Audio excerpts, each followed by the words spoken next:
Ya está grabando. Ah, sí, Ahí está, listo. ahí aparece. Dale, ahora compartí entonces. Bueno, ahí se ve. Todavía no. Compartir pantalla.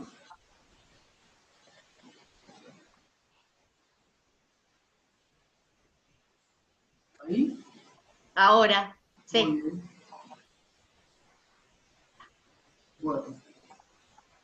Bueno, toda experiencia. Bueno, volvemos al tema. Habíamos dicho que en el seminario del año pasado habíamos hecho hincapié en las habilidades que tenía Ende, ¿no es cierto? La predisposición existente a invisibilizar a la mujer dentro de todo ese periodo, cosa que se trató de hacer con Ende. Recapitulando, decimos que Ende es un sobrenombre de esta monja, pero que está identificada, y que Ende lo que significaría es que diría, yo soy la servidora y la pintora del Señor. Este, bueno, el beato, que es simplemente un códice, un libro, como ya dijimos, está reuniendo más gente, así que voy a tratar de repetir pequeños conceptos. Los beatos, ya vimos que son códices que transmiten el Evangelio de San Juan en la parte del Apocalipsis. Acá tenemos el ave cristológica a la izquierda y el alfa iluminada a la derecha. Literalmente lo que significa en el Apocalipsis es el inicio y el fin, ¿no es cierto? O sea, el inicio ya vimos el ave cristológica, que es lo que significa, ¿cierto? Sería el mismo Cristo matando a la víbora, al origen del mal, el árbol del bien y del mal, los dos géneros, y finalmente el alfa iluminada, que es realmente una obra hermosa, ¿no es cierto? Ahí lo tenemos a Cristo, y están, aunque no se ven, los 12 apóstoles arriba, ¿no es cierto? Y es el alfa. El alfa tiene un significado muy particular en el Apocalipsis, que vendría a ser como algo así, como lo primero y lo último. Y después tiene algún otro significado religioso que era importante transmitir en ese momento. O sea, hasta acá tenemos una monja, ¿no es cierto?, muy extraordinariamente hábil con la pintura, que transmitía un mensaje cristiano, ¿no es cierto? Un mensaje de las escrituras, y que se manifestaba tanto en las paredes de la abadía de Tábara, y que estaba pintando un beato o un libro que luego iba a ser llevado, un siglo después, a la parte oriental de España. Ahora, a lo largo del seminario, mientras íbamos viendo las obras encontramos y nos detuvimos en este mapamundi de Ende. Y bueno, nos llamó muchísimo la atención, ¿no es cierto, Susana? Fue algo medio como que nadie decía nada, pero decía, ¿pero qué hace esto acá? O sea, ¿cómo venimos hablando de evangelios, y de la muerte, y de esto, y hay una representación del mundo que no entendemos, ¿no es cierto? Porque en realidad ahora yo voy a cambiar el término mapamundi por lo que realmente es. Y esta es una iluminación que supuestamente tiene el apóstol Juan sobre el apocalipsis en el mundo. Ahora está hecho o producido a un estilo mozárabe. O sea, no hay rasgos, los rasgos característicos que teníamos o que veíamos antes. Este está muy, digamos, alavizado, humanizado, no sé cómo decir. Es un mensaje muy crítico hacia una comunidad muy especial, ¿cierto? Entonces empezamos a averiguar qué es lo que significaba este mapamundi. En realidad, el mapamundi es una representación del mundo, como sabemos. Y a él se la toma como la primera cartógrafa que conocemos en Europa, y decimos Europa, tal vez podemos decir el mundo en ese momento. El mapamundi tiene esta inscripción, dice, porque no se escribió a los ángeles del mundo acerca del cual estamos hablando. O sea, evidentemente ella estaba hablando de esto como el mundo. Ahora, ¿cómo lo interpretábamos? ¿Cómo lo estábamos interpretando? Y acá empezamos a adentrarnos de a poco, porque el tema nos llevó a la interpretación de la representación del mundo en un momento determinado y a lo largo del tiempo. ¿Qué son los mapamundi de Juni? Siempre teniendo la referencia esta del mapamundi de Juni, ¿no? ¿Qué son los mapamundi?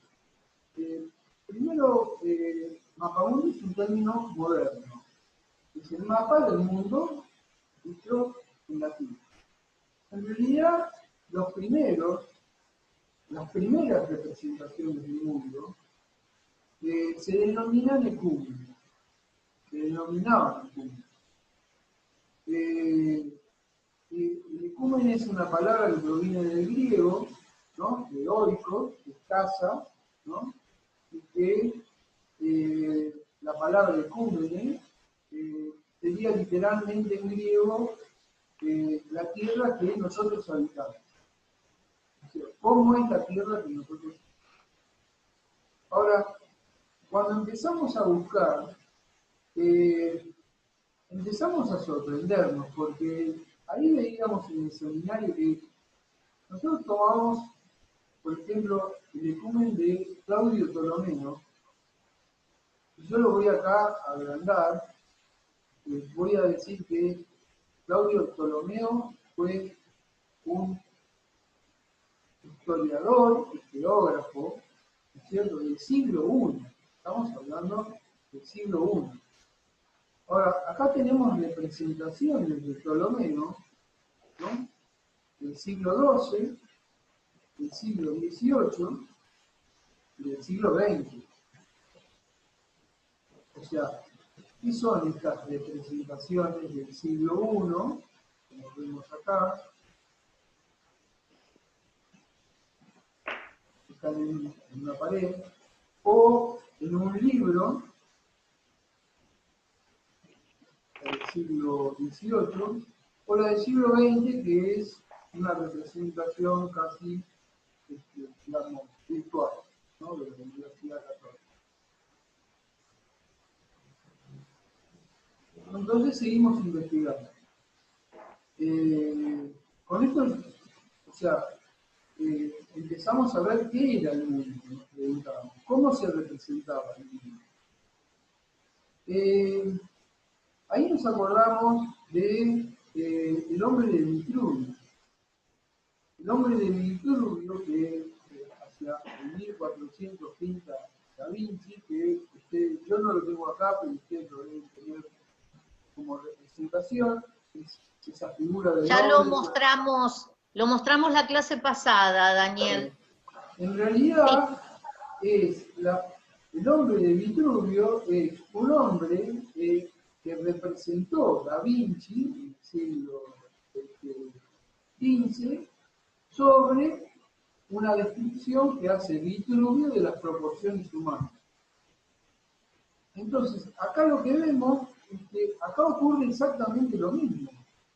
O sea, estas son representaciones que se hicieron sobre lo que ha escrito Claudio Ptolomeo en el siglo I. O sea, y es una representación absolutamente occidental. ¿Por qué digo occidental? Porque si vemos el próximo dibujo, vamos a ver uno de los primeros mapas, o una de las primeras representaciones del mundo que se han encontrado. Esto se ha encontrado en Asia. Fíjense que es un pedazo de piedra, literalmente, con los signos babilónicos y una representación del mundo en forma de ¿qué? Se llama la representación babilónica del mundo. Que no es otra cosa que una especie de representación del mundo. Es otra representación del mundo. Por eso yo digo relaciones cartográficas y percepción. Los babilónicos representaban el mundo de esta manera. Fíjense que ya, por lo que vemos, ya sabían los babilónicos que era redondo, ¿no es cierto? No era plano, o por lo menos no era esférico. Y esta representación, que es casi exacta y es la que ya vimos, está muy cerca de decirlo, ya tiene, acá vemos claramente a Europa, a África, a Arabia, ¿no? Ahora, vamos a las representaciones y a lo que significa. Había un estilo alrededor del siglo IV que se hacía en tinta en los manuscritos de las abadías, de los monasterios, en que representaban el mundo de esta manera. ¿No es cierto? Lo representaban de acuerdo a la forma, al sentido del clima que había. ¿No es cierto?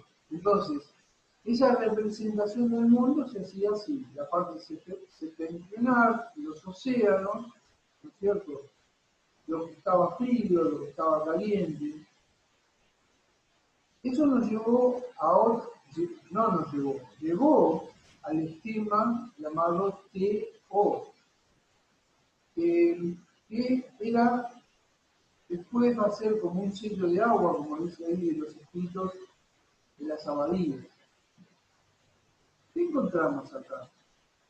Acá encontramos claramente que la distribución del mundo no es como nosotros la percibimos y la concebimos todos.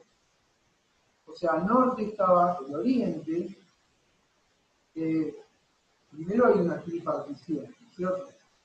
Es una red, por eso se llama el esquema TO.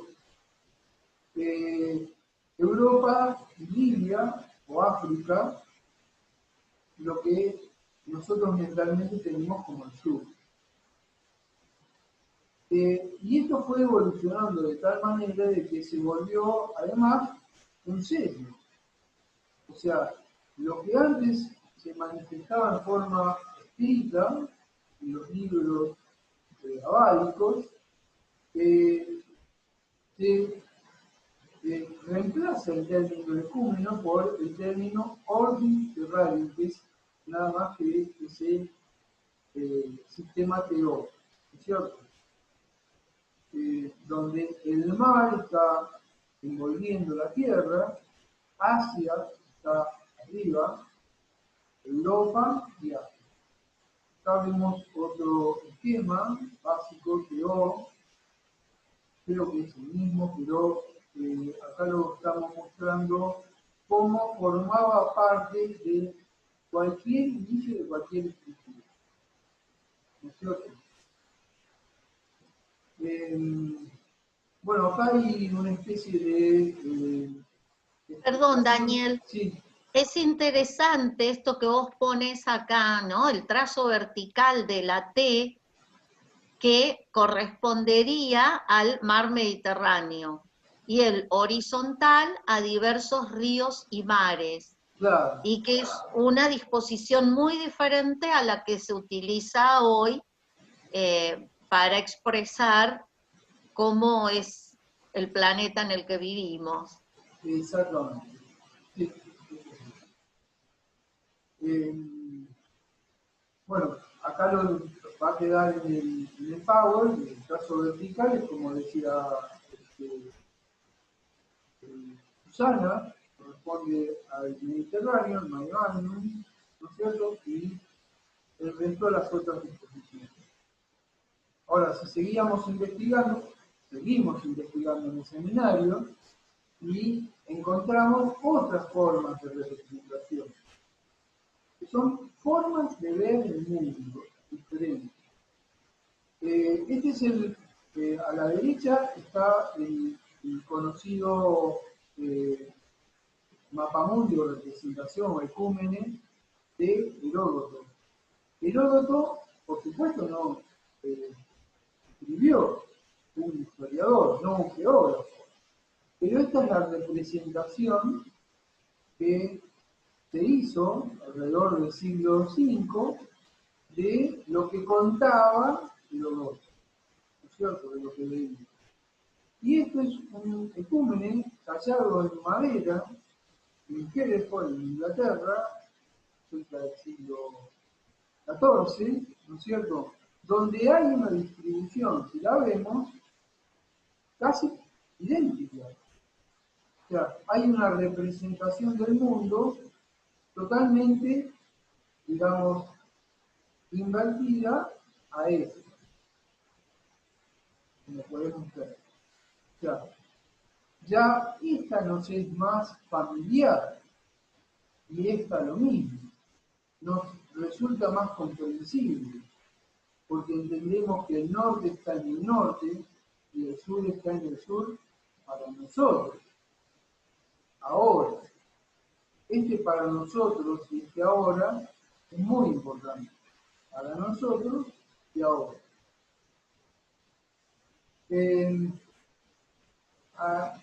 Este mapamundi, bueno, lo incorporé porque lo encontró Susana, me lo mandó y refleja muy bien lo que queremos decir. Mapamundi catalanistense del siglo XV, originariamente esta es una versión de papel, no es lo original, es un pergamino, ¿no es cierto? Como ven, es grande, aproximadamente 1,10 centímetros, y de acuerdo a cómo se lo presentaba, podía presentarse de varias maneras. No tenía una lectura muy, digamos, ortodoxa. Había veces que se lo presentaba así, con una orientación bastante difusa, para decirlo con los términos que veníamos hablando, con el sistema Orbitergi, o sea, TO, y después con el sistema que nosotros conocemos. Acá claramente vemos Europa, acá claramente vemos África, y nos encontramos con que el original catalán, fíjense, hoy se conserva maravillosamente, ¿no? Tiene el esquema de O. O sea, está Oriente arriba y Europa y Asia hacia los costados. Ahora, nos seguimos preguntando, o sea, ¿qué significaba todo esto? O sea, en realidad un mapamundi o un ecúmeno o un mapa o un signo cartográfico representa nuestra posición en el mundo. O sea, la concepción en el mundo tiene un sentido de percepción y apercepción, con los cuales nos encontramos que los mapas tienen implícito un mensaje directo y un mensaje subliminal, o un mensaje indirecto. Muy brevemente voy a decir, si ustedes se acuerdan, o lo han estudiado, o si tienen memoria, el tema de la percepción y la percepción provienen de los ensayos modernos de Locke y de Leibniz. O sea, para Locke, acuérdense que el ensayo del entendimiento humano también tiene una tabula rasa, ¿no es cierto?, donde a medida que nosotros veníamos percibiendo, veníamos aceptando y adquiriendo lo que el mundo nos da.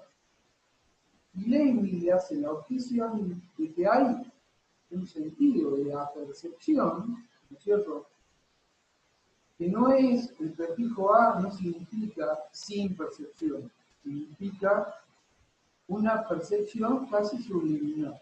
Por decirlo de alguna manera y claramente, o sea, yo a ninguno de ustedes les tengo que decir que están en su casa en este momento porque lo tienen interiorizado.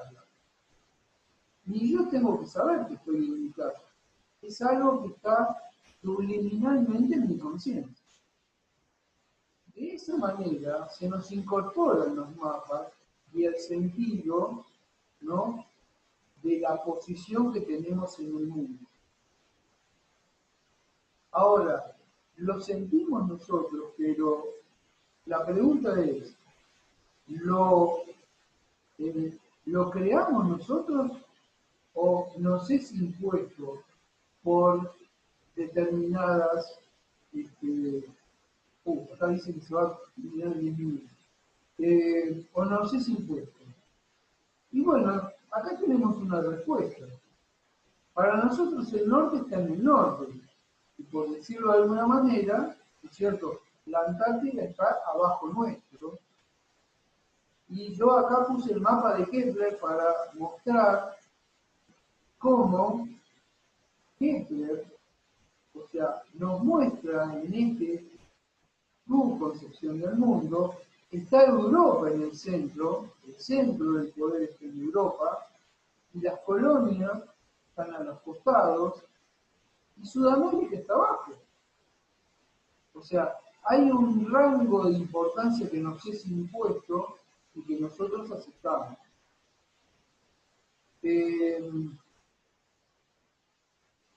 Acá veo que yo me tengo que apurar, pero bueno,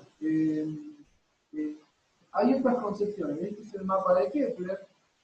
Este es un mapa de un personaje muy, muy particular. Se llama, el mapa es de Kremer, Michael Kremer, es muy conocido como Mercator. Él arma mapas donde dice, no tengo que creer en nada de lo que me están diciendo. ¿Por qué tengo que creer? O sea, yo puedo crear un mapa por una afinidad lingüística, por ejemplo. ¿Cierto? Estoy dando un ejemplo. Y el conocido mapa de Australia. Australia no acepta encontrarse en la periferia del mundo. Entonces, el mapa que estudian en las escuelas, lo tiene a Australia en el centro del mapa. Con esto quiero decir, o sea, el mapa no deja de ser, pasa de ser un hecho objetivo a ser algo totalmente subjetivo. Y ahora terminando, ya culminando, nos volvimos a centrar en el mapa mundi del Beato de Líbano, que si ustedes recuerdan, y volvemos al inicio, es donde se explica Enlil. Y nos encontramos con este mapa. Un mapa totalmente difuso, pero es muy compatible con el de Enlil. Ahora, ¿cómo interpretábamos ese mapa? Eso es lo que nos estaba costando. ¿Cómo lo interpretamos? Nos fuimos un poco más adelante y encontramos que había un beato muy cerca, en el Burgo de Osma, donde claramente, porque acá no había ninguna referencia, acá sí la hay, veíamos que ese mapa estaba orientado al estilo Teó, o sea, Orbiterti, donde estaba Grecia, Italia, e Iberia, ¿no es cierto? No sé si lo ven. O sea, en estas tres partes está Europa, y acá está bien claro. Grecia, está en latín. Grecia, Italia, España. Está el resto de Europa. Y finalmente, volvemos a la disposición y significado original ya leído del Beato de Girona, redactado por Ende, y nos encontramos con que ya bien leído, tenemos a Grecia, el mar Mediterráneo, lo que sería Italia, España, con el Ródano y el Ebro, Libia o lo que era conocido como África, el Mar Rojo, el Mar Egeo, el Danubio y el Rin. O sea, hay toda una señal eh, para ubicar en un sentido mesoárabe cómo estaba dispuesto el mundo según él. ¿Por qué estaba Oriente arriba? O sea, esto estaría girado, ¿cierto? Porque Oriente era lo que sería la meca del cristianismo, era el punto de referencia. En el Oriente estaba Jerusalén, en el Oriente estaba la sepultura de Cristo.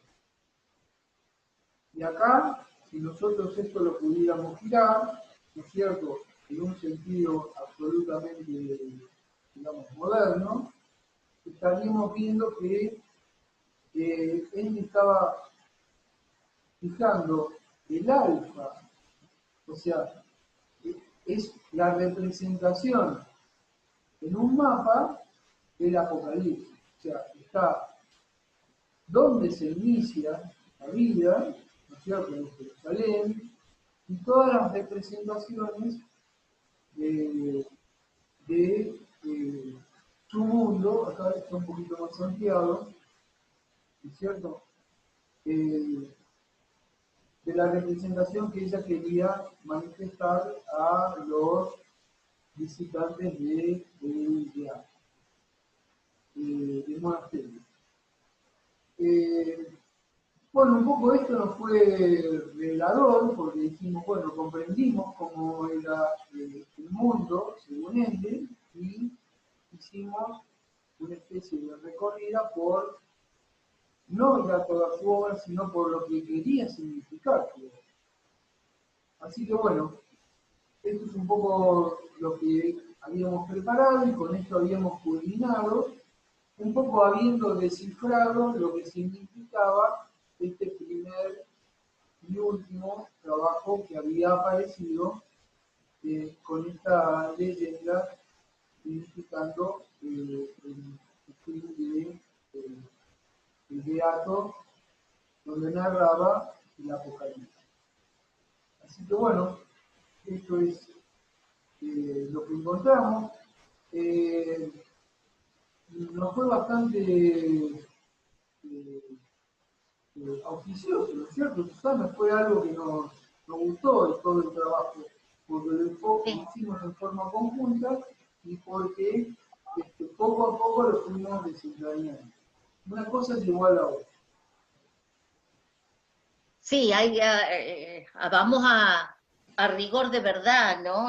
Yo traje 3, 4 imágenes y Daniel buscó y completó todo esto, que es una maravilla, y que se puede comprender que estas personas no eran tontas, no eran ignorantes, sino que sabían que era lo que estaba haciendo, y como bien dijo Daniel, desde dónde lo estaban observando, ¿no? Y centrar esa observación. Y esa observación está centrada no solo en estas pinturas, sino sobre todo en ese mapamundi. Es ese mundo que habitaba ella, entre otros, habitaba ella.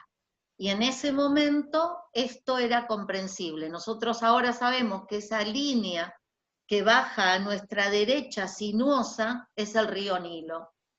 Pero la primera vez que lo vimos no teníamos la más pálida idea de qué era.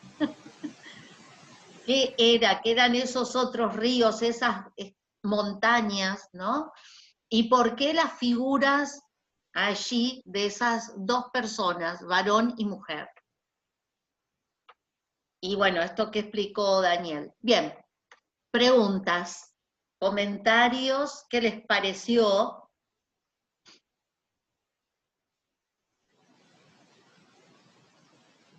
De nuevo operativo antes de eso, queda menos de un minuto. ¿Entramos por este o por el tuyo, Su? Dale, si querés entramos por el mío. Después hablamos para ver cómo lo subimos. Dale, entramos por el mío. A ver si puedo ahora. Entramos por el mío. Cerremos y entramos. Así hacemos las preguntas y demás. Genial. Bien. A ver si puedo yo. Bien. Ahí salimos y entramos.